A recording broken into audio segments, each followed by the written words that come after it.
Hello and welcome to achievers hive dear learners of IGNOU MS psychology. हमारे MAPC के students के लिए एक बहुत ही इंटरेस्टिंग और बहुत ही गुड न्यूज़ है जो आज के वीडियो में आपको मिलने वाली है, which is about the admission cycle of PGDRPC 2026। Yes, आपने बिल्कुल सही सुना, पीजीडीआरपीसी 2026 के लिए एडमिशन होने जा रहे हैं और पूरा सब कुछ सिस्टम बदल चुका है। क्योंकि आपको पता है रिसेंटली साइकोलॉजी में डिस्टेंस लर्निंग में बैन लगने के बाद से एमए और बीए के कोर्सेज भी बंद हो गए थे और पीजीडीआरपीसी भी अवेलेबल नहीं था। लेकिन इग्नू ने इसको पूरी तरीके से न्यू तरीके से लॉन्च किया है और बहुत सारी चीज़ें इसमें चेंज की हैं। अभी तक पीजीडीआरपीसी के जो एडमिशन्स होते थे, वैसे तो साल में एक ही बार होते हैं जुलाई में, लेकिन उसका जो क्राइटेरिया था वो भी पूरी तरीके से बदल दिया गया है। अभी जो पहले होते थे उसमें आपको पता है मेरिट के बेसिस पे होते थे। वहाँ पे वो स्टूडेंट्स बहुत ज़्यादा लैक करते थे जिनकी परसेंटेज कम रही है तो वो कुछ कर ही नहीं सकते थे उसमें। लेकिन अब की बार इग्नू ने पीजीडीआरपीसी के जो कोर्स है उसको लॉन्च किया है बहुत ही नए तरीके से। आपको ध्यान होगा प्रीवियस वीडियो में ही मैंने आपसे कहा था कि धीरे धीरे चीज़ें बदलेंगी और वो पहला इफेक्ट हमें देखने को भी मिल गया है in the form of this course. आइए शुरुआत करते हैं। देख सकते हैं स्क्रीन पर इग्नू पीजीडीआरपीसी एडमिशन पोर्टल ओपन है जुलाई 2026 सेशन के लिए। ये वीडियो उन सभी स्टूडेंट्स के लिए गुड न्यूज़ है जो ये पूरी तरीके से सोच चुके थे कि अब हम शायद कुछ भी नहीं कर पाएंगे, इग्नू से एमए करने के बाद अब हमारे पास कोई रास्ता नहीं है। ये रास्ता पहले भी था, ये रास्ता अब आ गया है दोबारा से। लेकिन अच्छी बात यह है कि ये रास्ता और मॉडिफाई होके आया है, क्योंकि जैसे मैंने कहा अगर आपकी परसेंटेज कम है तो आप उसको मॉडिफाई नहीं कर सकते, लेकिन एंट्रेंस एग्जामिनेशन के लिए आप बहुत अच्छे से प्रिपरेशन करके एग्जाम को कॉम्पीट कर सकते हैं। तो चलिए शुरुआत करते हैं। पहले मैं आपको स्क्रीन पे दिखा देती हूँ। ये आप बहुत इजीली ignupgdrpc.samarth.edu.in अगर क्लिक करेंगे, पोस्ट करेंगे तो आपको ये पेज ओपन होगा। अच्छा, ये नॉर्मली आपको नजर नहीं आएगा इग्नू के पेज पर, लेकिन नोटिफिकेशन में आपको मिलेगा। इग्नू पीजीडीआरपीसी का अपना अलग पोर्टल है और सारे प्रोसेस यहीं से होंगे। आप देख सकते हैं नोटिफिकेशन में फ्लोट कर रहे हैं, बहुत सारी इन्फॉर्मेशन है अभी आपको दिखेगी। एडवर्टीजमेंट भी मेंशन है, general instruction, schedule of entrance, ये सारी चीजें, इन्फॉर्मेशन ब्रोचर, जो भी बातें हैं प्रॉस्पेक्टस, मैं आपको अभी सब कुछ दिखाने वाली हूँ क्योंकि मैंने पहले से ही आपके लिए ओपन किया हुआ है। लेकिन एक बार इधर भी नजर मार लेते हैं कि ये जो पीजीडीआरपीसी का एडमिशन पोर्टल है ये यहाँ पे क्या क्राइटेरिया मांगता है हमारे स्टूडेंट्स के लिए। जो गुड न्यूज़ है जिसको मैं बहुत दिल से हाईलाइट करना चाहूँगी वो हमारे स्टूडेंट्स के लिए क्या है कि या तो आपने मास्टर्स डिग्री की हो किसी भी ब्रांच में, साइकोलॉजी की, क्लिनिकल काउंसलिंग आयो, रेगुलर और डिस्टेंस मोड, इसको आप ध्यान से देख लीजिए। राइट, तो ये वाला क्राइटेरिया पे आप फिट होते हैं, इसीलिए आप पूरी तरीके से एलिजिबल है इस एग्जाम को देने के लिए, इसके एंट्रेंस टेस्ट को देने के लिए। अगर आपके मन में सवाल आ रहा है कि वो जो आरसीआई वाला है और यूजीसी वाला है उसका भी पूरा सोल्यूशन है, क्योंकि इन लोगों ने पूरी इन्फॉर्मेशन को पोस्ट किया है। मैं दिखाती हूँ कहाँ पर आपको वो इन्फॉर्मेशन मिलेगी। Just give me 1 second. मैंने ये पीडीएफ आपके लिए पहले ही डाउनलोड करके रखा हुआ है। ये पूरा प्रोस्पेक्टस है, सारी प्रोग्राम इन्फॉर्मेशन है। इसमें शुरुआत होगी एंट्रेंस टेस्ट के साथ में, जिसकी फीस 1000 है। पहले जो रजिस्ट्रेशन होता था वो 300 रुपीज़ में होता था, 300 का रजिस्ट्रेशन होता था। लेकिन अब की बार आपको क्या है, ऑनलाइन फॉर्म फिल करना है जिसके एंट्रेंस टेस्ट के लिए आपको 1000 की फीस पे करनी होगी। प्रोग्राम की फीस भी कोई बहुत ज़्यादा नहीं है। अगर हम बात करें आरसीआई का ये कोर्स है तो प्रोग्राम की फीस उस हिसाब से ठीक ही है, जैसे पहले थी उतनी ही लगभग अभी भी है। इसके बारे में और जानकारी लेते हैं। आगे डिटेल्ड इन्फॉर्मेशन है जिसको आप चाहे तो देख सकते हैं। ये अगेन जो ये कोर्स है ये आरसीआई से एसोसिएटेड है, एफिलिएटेड है, आराम से आप इसको कर सकते हैं और इसके बाद आप एक आरसीआई रजिस्टर्ड बन सकते हैं, क्लिनिकल साइकोलॉजिस्ट। ये सारे इन्फॉर्मेशन है, यहाँ पे आपको बहुत सारी चीज़ें मिलेंगी। लेकिन जो ध्यान देने वाली बात है वो देखिए, इन्होंने इस बार ये भी इन्फॉर्मेशन पोस्ट की है जिससे कि स्टूडेंट को ये कन्फ्यूजन ना हो। ये 2023 में भी मैं पेज नंबर 10 पे आपको ले जाकर ही दिखाऊंगी, तभी बताऊंगी कि क्या है।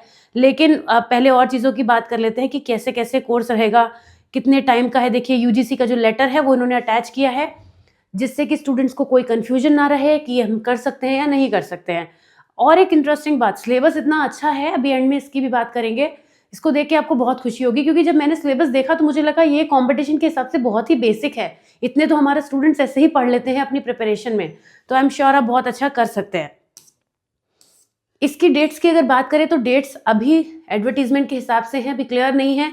एडवर्टीजमेंट में जाके हमें उसकी डेट्स को देखना होगा और लेकिन आपको पढ़ाई तुरंत ही शुरू कर देनी होगी क्योंकि ये जो एग्ज़ाम है ना ये बहुत जल्दी हो जाएगा क्योंकि उसका रिजल्ट भी आएगा तो जुलाई से इस कोर्स को स्टार्ट भी करना है।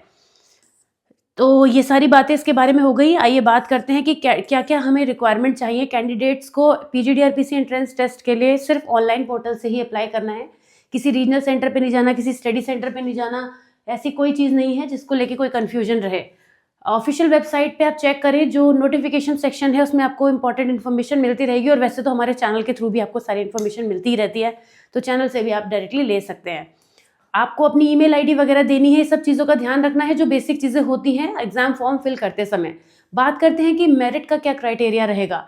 यहाँ पे टोटली एंट्रेंस टेस्ट के स्कोर पर बेस्ड है, जैसा मैंने अभी बताया भी था कि ये एक बहुत अच्छी बात है, क्योंकि आप एक बार मान लीजिए कोई नहीं कर पाता है, नेक्स्ट ईयर भी ट्राई कर सकता है।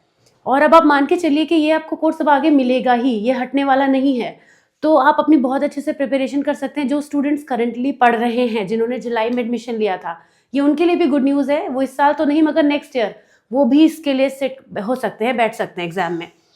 और इसके अलावा कोई भी प्रायर एक्सपीरियंस आपके पास है, कोई प्रोफेशनल ट्रेनिंग आपने ली है, तो उसका कोई भी no weightage, no marks weightage, completely entrance test के स्कोर पर ही डिपेंड करेगा।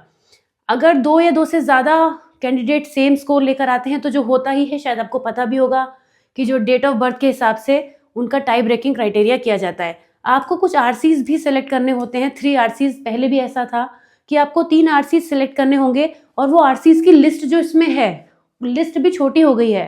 पहले जब पीजीडीआरपीसी के लिए मेरिट बनती थी, तो उसमें काफ़ी सारे आरसीज होते थे, लेकिन इस बार आरसीज भी कम हो गए हैं, पर उन्हीं में से 3 आपको चूज करने हैं। ओके, अब एंट्रेंस टेस्ट स्कोर और रीजनल सेंटर की चॉइस के हिसाब से आपका जो है वो सिलेक्शन हो जाएगा। और यहाँ पर जो सीट्स हैं वो 200 सीट्स हैं, तो 200 सीट्स तो बढ़िया है, 200 सीट्स कोई कम नहीं होती हैं। आपको तो जितनी चाहिए आपको तो एक ही सीट चाहिए ना, तो 200 सीट्स में से के लिए आपको फाइट करना है, और कोई बहुत ऐसी इम्पॉसिबल बात ये नहीं है, आप कर सकते हैं, राइट। हर रीजनल सेंटर को 25 सीट्स मिली हैं। कुछ क्राइटेरिया यहाँ पे कैटेगरी वाइज भी रहेगा, SC ST OBC के लिए वो बेनिफिट आपको मिलेगा, इसके अलावा और भी एप्लीकेबल कैटेगरीज जो होती हैं वहाँ पे मिलेगा। फाइनल मेरिट लिस्ट जब बनेगी, उसके बाद आपका कहाँ पर सिलेक्शन हुआ है, कहाँ आपको रीजनल सेंटर मिला है, वो मिलेगा। ये चीज़ हमने बात कर ही ली है कि क्या इसके लिए क्राइटेरिया है, आप जिस कैटेगरी में फॉल होते हैं। अच्छा, इसके अलावा अगर हमारे कोई ऐसे स्टूडेंट्स भी हैं जो हमारे चैनल पे स्टडी करते हैं, बैचलर्स की डिग्री उन्होंने रेगुलर मोड में की है जनरल साइकोलॉजी से, तो वो भी एलिजिबल हैं। ऐसे हैं कई स्टूडेंट्स हैं जिन्हें मैंने 3 साल पहले पढ़ाया था 12th में, उन्होंने ग्रेजुएशन भी पास आउट किया, वो भी इसके लिए एलिजिबल होंगे। ओके, तो ये क्राइटेरिया हो जाता है। उसके बाद डॉक्यूमेंट्स में आपको क्या क्या लगाना है, या फॉर्म फिल करते वक्त देखिएगा क्या चीज़ें ध्यान रखनी चाहिए, इन पर भी हम अलग से बात कर लेंगे। अभी तो ये न्यूज़ इतनी बढ़िया है कि इसे सुन के आपको खुशी हो रही होगी, और ये सब छोटी मोटी बातें होती हैं कि आप अपनी इन्फॉर्मेशन ध्यान से दें। बात करते हैं इंपॉर्टेंट क्या है हमारे लिए, कि एंट्रेंस टेस्ट का पैटर्न क्या रहेगा। मैं आगे इसके सिलेबस को लेकर और एक अच्छा वीडियो बनाऊंगी, थोड़ा डिटेल करूंगी, क्योंकि आज तो मैं आपको ये बता रही हूँ, ये गुड न्यूज़ दे रही हूँ, तो आप इसी को थोड़ा सा भी माइंड में प्रोसेस करेंगे और खुश होंगे। फिर भी टेस्ट के पैटर्न की बात कर लेते हैं, और डिटेल में आगे किसी वीडियो में बात करेंगे। यहाँ पे 50 MCQs होंगे, तो ये भी अच्छा है, सब्जेक्टिव नहीं है, आपको MCQs में सॉल्व करना है। लेकिन कुछ खास बातें हैं, जैसे कि 4 ऑल्टरनेटिव ऑप्शंस होंगे ही। अब आपको हर करेक्ट आंसर पर 4 मार्क्स मिलेंगे, लेकिन यहाँ नेगेटिव मार्किंग भी होगी। नेगेटिव मार्किंग है 1 marks shall be deducted for each incorrect answer, यानी 1/4 नेगेटिव मार्किंग एप्लीकेबल होगी। नेगेटिव मार्किंग में बहुत ही संभल के चलना होता है, क्योंकि नेगेटिव मार्किंग ज़्यादा हो जाती है तो स्कोर कम हो जाता है। तो यानी कि एक तो क्लियर हो गया कि यहाँ पे नेगेटिव मार्किंग भी होगी, और यहाँ पे 50 MCQs होंगे। 90 मिनट्स का ड्यूरेशन होगा, इसका मतलब जो 90 मिनट्स का मतलब हो गया 1 आवर 30 मिनट्स। इतनी देर में आपको ये टेस्ट कंप्लीट करना होगा। और इसके लिए क्या सिलेबस है ये भी हमें क्लियरली दिया हुआ है, वो हम देख सकते हैं। यूनिवर्सिटी के बारे में बात नहीं करते हैं, ये सब चीज़ें आप जानते हैं, या फिर आप देख भी सकते हैं, पढ़ सकते हैं। तो इसको ज़रा हम आगे बढ़ते हैं। ये post graduate diploma in rehabilitation psychology है। इसके कोर्स में आपको रिहैबिलिटेशन के बारे में भी पढ़ने को मिलेगा, और बहुत सारा मेंटल हेल्थ से रिलेटेड चीज़ें पढ़ने को मिलेंगी। कोर्स बहुत अच्छा है इसका, मैंने इसका कोर्स भी देखा है। कोर्स तो पहले जैसा ही है, उसमें चेंजेस नहीं आए हैं, लेकिन आपने अगर पहले कभी देखा है तो आप देख सकते हैं। ये देखिए, इनके बीच की जो डील है ना, वो भी यहाँ पे मेंशन की गई है, और उसको भी मैं आपको बताऊंगी। ये जो प्रोग्राम है, ये अगेन क्या क्या रिक्वायरमेंट है, कुछ चीज़ें रिपीटेड हैं, आप देख सकते हैं। हाँ, कुछ स्टूडेंट्स को जो लैंग्वेज का इशू होता है, वो ये समझ लें कि ये पेपर है वो इंग्लिश में ही रहेगा। मैंने शुरू से आपको चीज़ समझाई है कि जब आप इजी नोट से पढ़ते थे, ग्रेजुअली आपको लैंग्वेज को अडेप्ट भी करना ज़रूरी है, क्योंकि ये जो सब्जेक्ट है वो इंग्लिश में ही मेजरली चलता है। ड्यूरेशन की बात करें तो ये 1 ईयर एंड 6 मंथ का मैक्सिमम मिनिमम पीरियड होगा, मतलब इससे पहले तो आप पेपर नहीं दे सकते, 1 ईयर 6 मंथ में ही आपको कंप्लीट करना है और मैक्सिमम जो है वो 3 इयर्स में आपको कंप्लीट करना है, तो मैक्सिमम ड्यूरेशन 3 इयर्स रहेगा।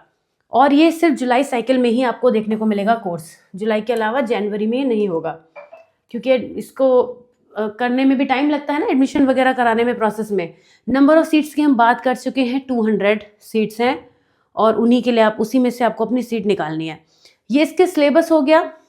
सिलेबस पे तो हम तभी आएंगे, पहले एंट्रेंस की तैयारी कर लें। तो एंट्रेंस का सिलेबस जानना ज़रूरी है, ये तो प्रोग्राम का सिलेबस है जिसमें ये सब चीज़ें रहती हैं। तो डिसेबिलिटी रिहेबिलिटेशन, डिसेबिलिटी से रिलेटेड इश्यूज़, ये सब चीज़ें आपको पढ़ने को मिलेंगी तब जब आप इसको क्लियर कर लेंगे।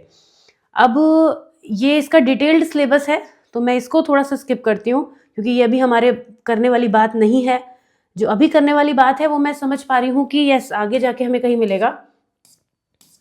स्क्रॉल करती हूँ कि आपके सिलेबस में एग्जाम में क्या क्या आने वाला है। राइट, इसी में दिया हुआ है। मैं क्विकली इसको आगे बढ़ा के देखती हूँ, थोड़ा जल्दी मिलेगा। ये कोर्स के बारे में ही डिटेलिंग है सारी।